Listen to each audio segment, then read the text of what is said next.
안녕하세요. 마데테스의 자폐에 관한 이야기입니다. 지난 주말에 저희 집에는 두 개의 큰 행사가 있었습니다. 다 좋은 일이에요. 그래서 뭐 이제 그때는 너무 좋았지만 지금 이제 좀 캄다운 돼서 영상을 다시 찍습니다. 어떤 일이 있었냐면 첫 번째로 큰 기쁨은 우리 둘째 자폐 아이가 중학교를 졸업했다는 얘기입니다. 그 다음에 두 번째로 큰 일은 저희 집 큰애가 자원봉사 미국 대통령상 금상을 받았다는 이야기와 또 캘리포니아 주 어셈블리상을 받았다는 겁니다. 상도 받은 것도 너무 좋은 일이죠. 비장애인 아이들한테는 어떤 어치브먼이죠. 이룬 성과에 대한 결과이기 때문에 너무 좋습니다. 그리고 저도 큰애를 따라서 자원봉사를 여러 군데 같이 쫓아다니면서 배운 것도 많고 느낀 것도 많고 그렇습니다. 그래서 이제 둘째에 대한 이야기를 해보려고 합니다. 둘째 아이가 중학교를 졸업했습니다. 졸업한다 그럴 때 올해는 졸업이야, 마지막 학년이야를 학기가 시작할 때 알았습니다. 그리고 믿어지지는 않았습니다. 근데 시간이 지나고 이제 담임선생님이랑 이제 한 학기 남았네, 이제 몇 주 안 남았네, 이제 내일 모레는 뭐 이런 이제 시간의 타임에 대해서 계속 트래킹 하다 보니까 많은 생각이 오고 가더라고요. 특별히 졸업하기 이틀 전에 학교에서, 미국은 졸업 앨범이라는 게 없고 이어북이라는 게 있어요. 그래서 그 이어북에 8학년이 제일 먼저 나오고, 저희 아이가 다닌 중학교는 2년제입니다. 7학년하고 8학년 2학년만 있는 2년제 중학교인데, 그래서 고등학교는 4년제가 됩니다. 그 2년 동안 많은 시간이 지났고요. 그 전에 초등학교 졸업할 때는 팬데믹이라서 드라이브 스루 졸업식을 했어요. 근데 많은 일들이 교차하면서 머릿속에 졸업 앨범에, 그러니까 이어북에 아이의 얼굴이 있는 걸 보고 많은 그 감정이 교차가 있었습니다. 시간이 가는 거니까 졸업했겠지라는 마음과, 이 8학년까지 오면서 이 아이가 스스로 스트러글했을, 고민하고 갈등하고 도전을 받았을 환경에 생각하니까 가슴이 뭉클하고요. 말을 할 줄 아는 아이라면 그나마 뭐가 제일 어려웠고 뭐가 제일 좋았니를 물어볼 수 있었지만, 그럼 물어볼 수 없는 어티즘 컴플렉시티를 갖고, 어티즘 컴플리케이션을 갖고 있는 아이에게 어떠한 것도 물어볼 수도 없었고 어떠한 것도 들을 수도 없었습니다. 다만 그래도 아는 것은 아이를 픽업하러 갈 때마다 나를 기다리는, 그리고 학교 건물에서 나와서 학교 담장을 넘어서 학교 교문을 밀고 나와서 저를 맞이한 아이의 얼굴에서 지난 2년 가까이 이제 저 모습을 더 이상은 볼 수 없겠구나. 물론 고등학교 4년이 남아 있습니다. 이제 과거는 지나가는 일이잖아요. 이제 다시 되돌릴 수도 없고 다시 가볼 수도 없고, 그러니까 추억이나 기억 속에서 리비짓은 가능하죠. 그 메모리, 추억 속에 젖어서 추억을 회상하면서 기억을 되돌리면서 떠올리면서 하면 그것을 볼 수는 있지만, 사실 이제 physically 나의 신체가 다시 과거로 갈 수 없는 그런 시간이었기 때문에, 얘가 중학교를 졸업한다는 사실이 어마어마하게 크기도 하지만 혹시 저 자리에 머물렀으면 하는 생각도 있었어요. 그리고 지난주에 의사를 만나고 왔습니다. 아이가 왜 이렇게 힘이 세졌나 했더니 키는 그다지 크지 않았는데 몸무게가 늘었어요. 힘도 굉장히 좋아지고, 제 형이 키가 그렇게 자라지 못했습니다. 뭐 여러 가지가 있겠죠. 근데 형하고 지금 키가 비슷해요. 그러니까 형은 동생 나이 때 좀 더 작았거든요. 그러니까 형하고 비교하면 동생은 굉장히 큰 겁니다. 터울이 인연인데요. 그런 거 보면서 지난 시간, 어렸을 때, 지금도 그래요. 지금도 테라피 하면 어떤 날은 하기 싫어하고 하기 싫어서 한 몇십 분째 울기도 하고, 그걸 표현할 줄 모르는 그 아이의 답답함과 그것을 듣지 못하는 나의 답답함이 어느 순간 교차를 하면 왠지 뭔가 꽉 막힌,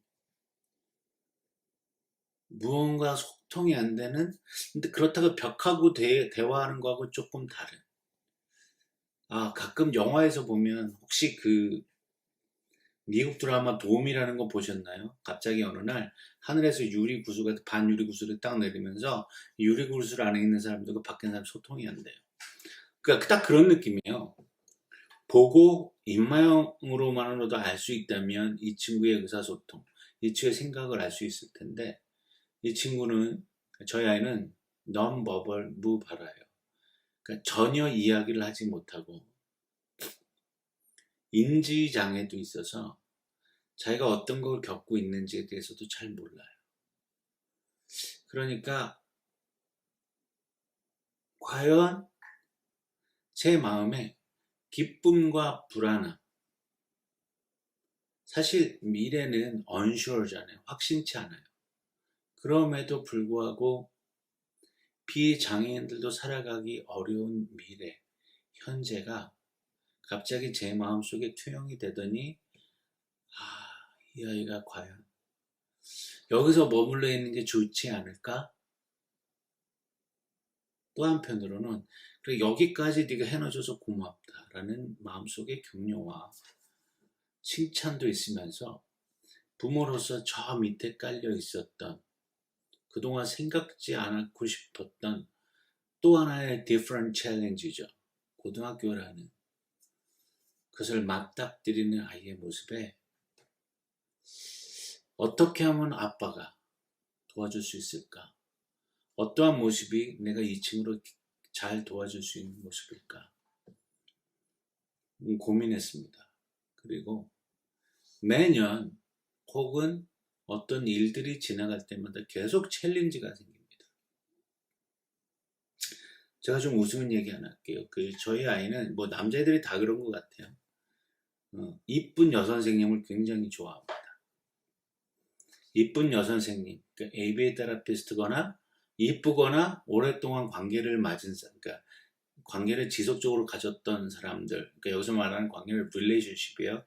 오랫동안 교제를 했던 사람들에게는 아이가 굉장히 거부감이 없어요. 그리고 그들의 디렉션은 잘 따릅니다. 참고로 저희 ABA 테라피스트 회사 중 그 RBT라고 그러죠. 그 중에 한 친구는 2019년부터 지금까지 이제 4년이 넘어가요. 이제 5년 차 들어가는 친구가 있어요. 그 친구는 굉장히 저희 아이와 친구처럼 잘 지냅니다. 이 친구는 그 테라피스트 RBT로 있는 친구는 초등학교에서 그 스페셜 에듀케이션 에이드로도 있고요. 또 이제 사이드 잡으로 이 RBT를 하고 있는 거. 그러니까 뭐가 보면 RBT를 먼저 하다가 학교 잡이 잡힌 것 같아. 그러니까 이렇게 얘기하는 게 맞겠네. 그러니까 이쁜 선생님들은 이 사람들이 초보자이든 능숙한 기술자이든 상관이 없어요. 아주 말을 잘 듣습니다. 두 번째는 오랫동안 지속적으로 교제를 해왔다 사람일 경우 거부감이 없어요. 저희 아이가 언어 치료를 받고 있는데요. 그냥 이분은 실력자예요. 석사 과정도 있고 그 ASC 디바이스에 대한 스페셜리스트예요. 그리고 그거에 대해서 굉장히 전문적인 지식을 갖고 있는 분입니다. 못생겼다가 아니라 그냥 길에서 흔히 볼 수 있는, 미국 길을 돌아다니다 보면 미국 길에서는 흔히 볼 수 있는 그런 우리. 근데 우리 아이는 이분하고 이제 클래스가 매치가 되고 이분이 저희 아이의 선생님이 되면서 한 번도 컴플레인을 안 들은 적이 없어요. 지금 저희가 협력을 안 한다, 저희가 텐트럼을 부린다, 저희가 디렉션을 따르지 않는다. 그 이전에 두 선생님들은 길에서 흔히 볼 수 있는 얼굴들은 아니었어요. 그러니까 제가 봐도 이 친구들은 근데 나이도 어렸고 그 친구들이 나이가 어리면 다 이뻐 보이니까 제 눈에는 그냥 이제 대학교 갓 졸업한 언어치료사들이겠구나 라는 생각 그 정도예요. 그런데 이분은 아이가 왜 이분하고 그 마찰이 있었는지는 사실 잘 모르겠어요. 그런데 오늘 제가 그 언어치료에 같이 들어갔습니다. 지난주에 막연한 불안이 있었어요. 아이가 언어치료사를 때렸대요. 진짜 때렸냐? 물어봤더니 수입한 거래. 이렇게 이제 이렇게 때린 게 아니고 이렇게 된 거예요. 이렇게 몸에도 이렇게 되고 이렇게 된 거예요. 이 사람은 이걸 때린 걸로 취급하는구나. 그래서 오늘 참관 수업을 했습니다. 근데 아이를 계속 다그치듯이 태핑을 하더라고요. 여기서 배웠을 확률이 굉장히 높다라고 생각해서 그래서 절대 태핑하지 말고 데스크 반대쪽에 나란히 앉지 말라 그랬어요. 데스크 반대쪽에 가서 앉으라 그랬어요. 오늘 몇 가지 팁을 주고 왔습니다. 왜요? 아이는 제가 제일 잘 아니까. 그러면서 마음속에 우리 아이가 스피치 언어 치료에서 쫓겨날 수 있겠구나라는 생각이 번쩍 들었습니다. 그 아이가 크니까 계속 챌린지가 와요. 등치도 커지고요. 말은 못하는데 무섭다라기보다는 여자애들일 경우 겁을 먹는 것 같아요. 아무래도 저라도 제가 여자라면 이렇게 등치 큰 티네이저가 와서 이렇게 툭 치거나 가까이만 와도 무서울 것 같아요. 특히 미국 사람들은 그 퍼스널 스페이스를 굉장히 중요하게 여기기 때문에 그 안으로 들어간다는 거는 그 프로퍼티를 침입하는 거, 인베이드 하는 거랑 같은 거예요. 우리 아이가 이런 일이 생기면 이 사람들은 무서워하겠구나.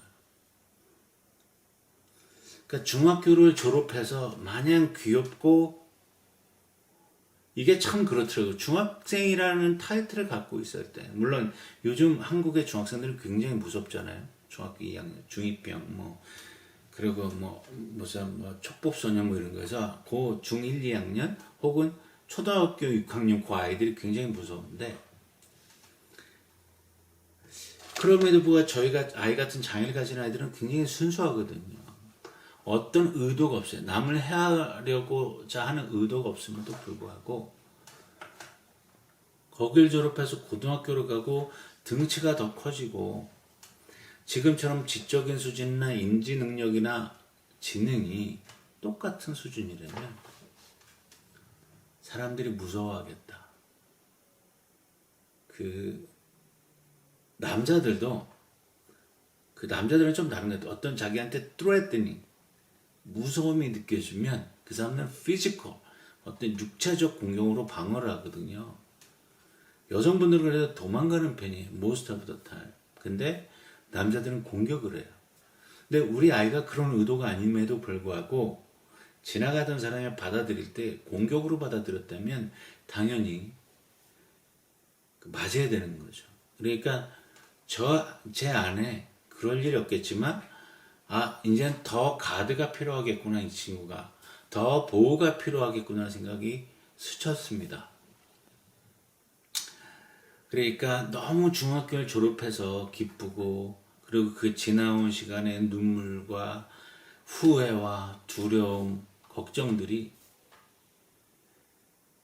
이제 어느 정도는 포기했다보다 내려놓은 부분들도 있긴 하지만 이 아이가 또 성장하고 커가면서 티네이저가 이제 어른으로 돼가는 과정에서 내가 이제 더 뭘 할 수 있을까? 아침에 아이가 스쿨버스를 타려고 섰는데 걔랑 아침에 스쿨버스 타려고 이렇게 이제 저희 문 앞에 서 있으면 아이랑 장난치거든요. 앉기도 했다가 이렇게 여러 가지 장난을 쳐요. 근데 아이가 훅 밀었는데 넘어질 뻔했습니다. 순간 깜짝 놀랐어. 이놈 봐라. 힘이 이렇게 넓구나. 그러니까 어떤 쇼핑몰 같은 데 가서 이렇게 복잡한 데 가서 아이가 딱 어떤 서 계신 여자분이라든지 자기가 가는 길에 왜 말을 못하니까 excuse me 뭐 이런 예의상 해야 되는 말들을 못하니까 그냥 밀치고 갈 수도 있거든요. 근데 혹시 밀치고 가다가 그냥 서 계신 분을 넘어뜨릴 수도 있지 않을까라는 막연한 두려움이 생겼어요. 그러니까 아이가 커가면서 예전에 안 하던 고민들이 또 생기기 시작했습니다. 언제나 항상 어리고 연약하고 귀엽게 보여 사람들이 그래 뭐 이렇게 이제 아이 취급하던 사람들이 이젠 성인 취급을 해요. 그 미국에는 지역별로 리지어널 센터라는 데서 이 아이의 사회복지에 관여를 해줍니다. 근데 거기에서 작년에도 보내줬을 텐데 작년에는 자세히 들여다보지 않았어요. 이메일이 왔습니다. Autism Kids in Transition into Adult라는 세미나를 한다고 그런 링크를 보내왔어요. 이메일로. 작년에는 안 봐서 제가 뭐가 있었는지 몰랐는데 이번엔 제가 쭉 다 읽어봤습니다. Every month 9월 달까지 Every week인가요? 그렇게 이제 프로그램들이 있더라고요. 그래서 이제 미국 사람들은 13살부터 이제 어덜트 후드로 성인이 되어가지는 트랜지션이 있다고 보는구나. 그것도 당연하다고 봐. 틀리지 않아요. 왜냐하면 이미 수염도 꽤 났고요. 겨드랑이에도 털도 좀 생겼고 뭐 말 안 해도 육체적인 어떤 변화가 생겼고 골격도 좀 더 커졌고 그래서 이런 세미나를 또 들어야 되는구나. 이전에는 치료에 관한 거 열심히 들었습니다. 그 파리 트레이닝 할 때는 어떻게 돼, 손 씻는 건 어떻게 돼, 샤워는 어떻게 돼, 옷은 어떻게 입어야 되고 뭐 젓가락 집는 거, 숟가락 집는 거, 뭐죠? 연필 잡는 거, 선 그리는 거 그런 거 집중하다가 이제는 성인으로서 어떻게 살아가야 되는 가에 대한 이제 부모 자신도 트랜지션을 해야 되더라고요. 어릴 때는 교육이 이걸 꼭 해야 되고 이렇게 해서 강압적으로 아이를 괴롭혔다고 봅니다. 저는 울어도 시켰어요. 어렸을 때까지만 해도 아이의 인권은 사실 없었습니다. 그 인권이 있었죠. 아이 자체는 인권이 있었어요. 근데 치료에 포커스 하느라고 아이가 하기 싫다는 말을 듣지 않았더니 이걸 꼭 해내야 돼. 괴롭혔던 것 같아요. 근데 지금에 이만큼 와보니까 그게 옳았던 건가? 누구도 판단할 수는 없죠. 부모가 일이기 때문에 어쨌든 또 다른 부모로서의 도전이 또 생겼고요. 아이는 아이들의 도전이 생겼습니다. 이 영상을 보시는 많은 자폐 아이를 키우신 분들이 중학생 또래일 수도 있고 아이가 또 저 아이보다 훨씬 어릴 수도 있어요. 말씀드리고 싶은 거는 커갈수록 생각지 못했던 도전과 챌린지 그리고 라이프에 대한 삶에 대한 고민이 바뀐다는 거. 그거를 제가 지금 다시 겪고 있습니다. 결혼해서 자폐아이가 생기잖아요. 큰애같이 비장애아이가 생겼을 때는 다른 꿈이 있었고요. 둘째가 생기면서 가정에 또 다른 꿈, 가졌던 꿈이 방향이 바뀌어서 그 꿈대로 다시 그 방향대로 살고 있고요. 어느 정도 성장하니까 또 그 디렉션을 다시 스티어링을 해야 돼요. 딴 데로 바꿔야 되는 시간이 왔습니다. 그러니까 이런 챌린지들이 계속 여러분 아이를 키우시면 계속 있을 것이니까요. 마음 단단히 잡수시고 포기라기보다는 관용과 여유를 가지고 아이를 대하셨으면 좋겠습니다. 왜냐하면 부모가 스트레스를 주지 않아도 이미 우리 아이들은 학교에서 혹은 사람들과의 교제 가운데 굉장한 스트레스를 받고 있거든요. 이 장애가 스스로도 견디기가 너무 힘든 장애입니다. 그러니까 아이들을 너무 많이 사랑해 주시고 격려해 주시고 위로해 주시고 아이의 의중이 뭔지 파악할 수 있는 그런 부모님들이 되셨으면 좋겠습니다. 오늘도 영상 봐주셔서 감사하고요. 다음에 또 뵙겠습니다.